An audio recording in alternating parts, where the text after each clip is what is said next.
That's what they're doing. They can dress it up any kind of way they want. But they're trying desperately to look like white women. And why do I bring this up? Because when I talk about bigotry over business, the bigotry and the hostility stems from these women hate themselves and hate that they're not white women. Why else would you dress as a white woman? Why else would you put on some cheap wig, some horse's hair over the top of your head to look like a white woman, and you wonder why they did this to Caitlin Clark? And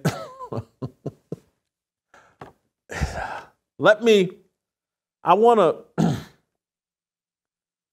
play you, I want to start with Joy Reid and Jemele Hill.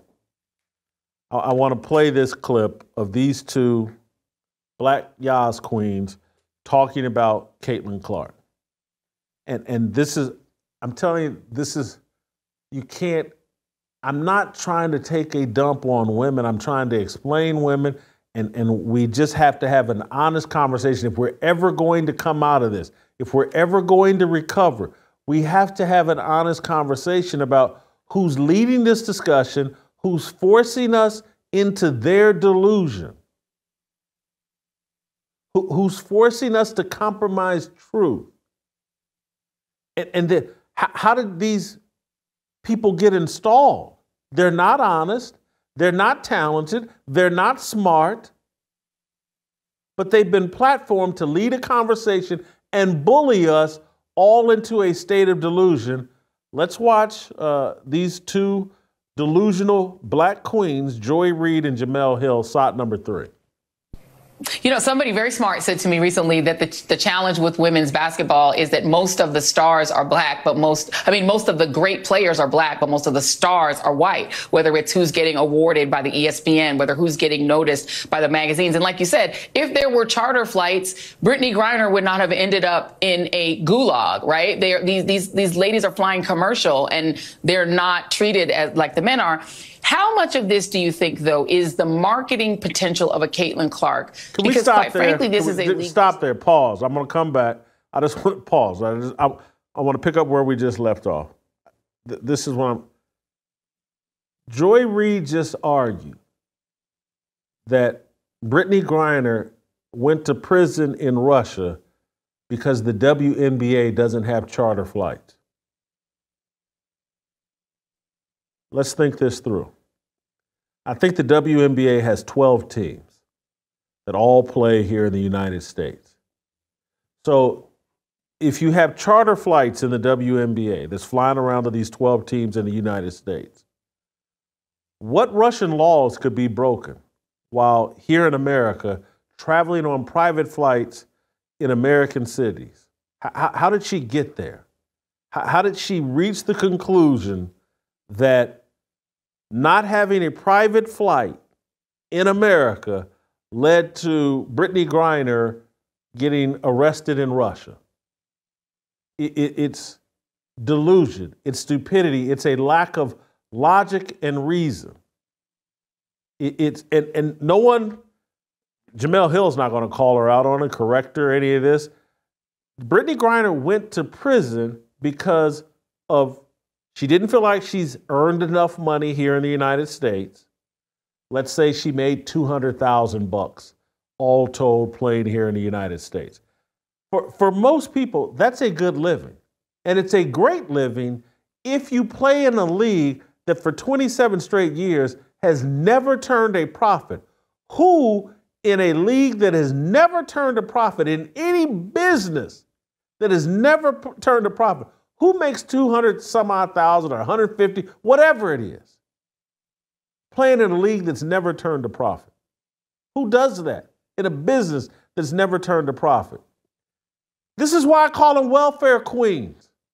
And people don't have to like it, but it's just factual.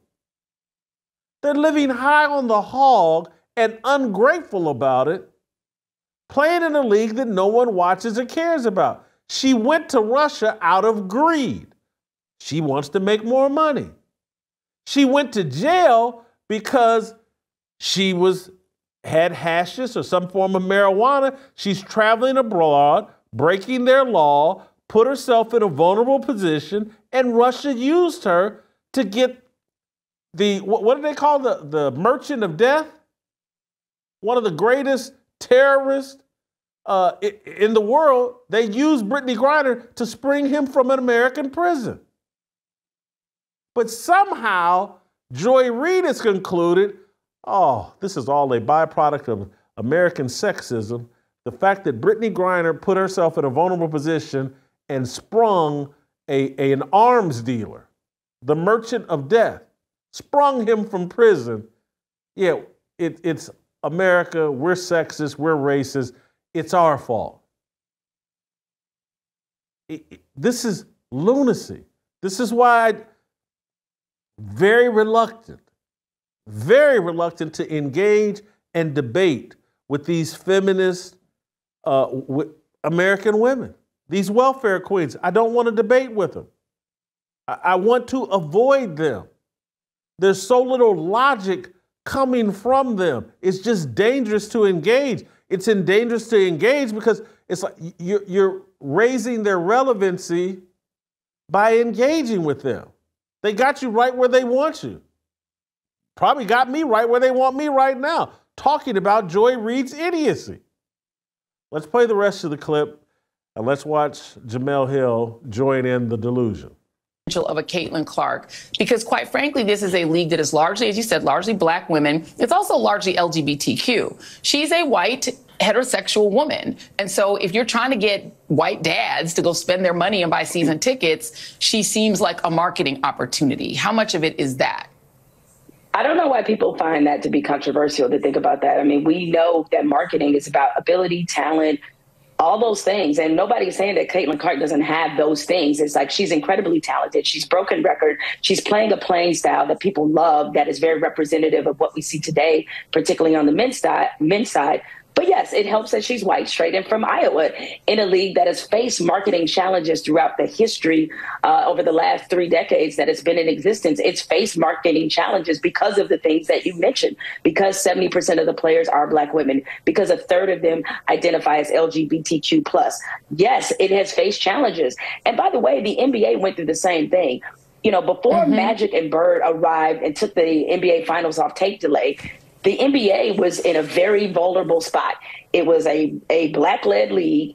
There were drug problems. There were a lot of issues. And then you fast forward to the 90s and the 2000s where there was the merge with hip-hop, right? That's how you got the dress code, because you had the same issue. You had a predominantly black league that had white fans, or more importantly, white people who wanted to invest in that league. So they had to, quote, clean it up by making the players look a certain way so they could market and appeal to everyone. So when you say that Caitlin Clark's whiteness and the fact that she's straight plays a role, underlined a role in her popularity, that's not a diss to Caitlin Clark. It's just simply America. So this is what I find delusional about what they're talking about, or what Jemele is talking about. They had a dress code in the NBA, and they wanted people to look a certain way so they could invest in the league. And pull your pants up, take a few of them gold chains off, and dress like you're coming to work, not like you're going to a rap concert. Oh, the horror of that. Actually, someone holding you to a standard of appearance. But I just want you to look at what Joy Reid and Jemele Hill are doing and tell me they're not conforming to an appearance to make themselves more marketable. And what standard are they holding themselves to?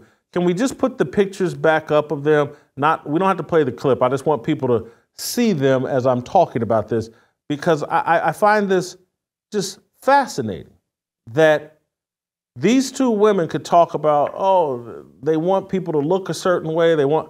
And so here's two black women dressed as white women to be more marketable on TV.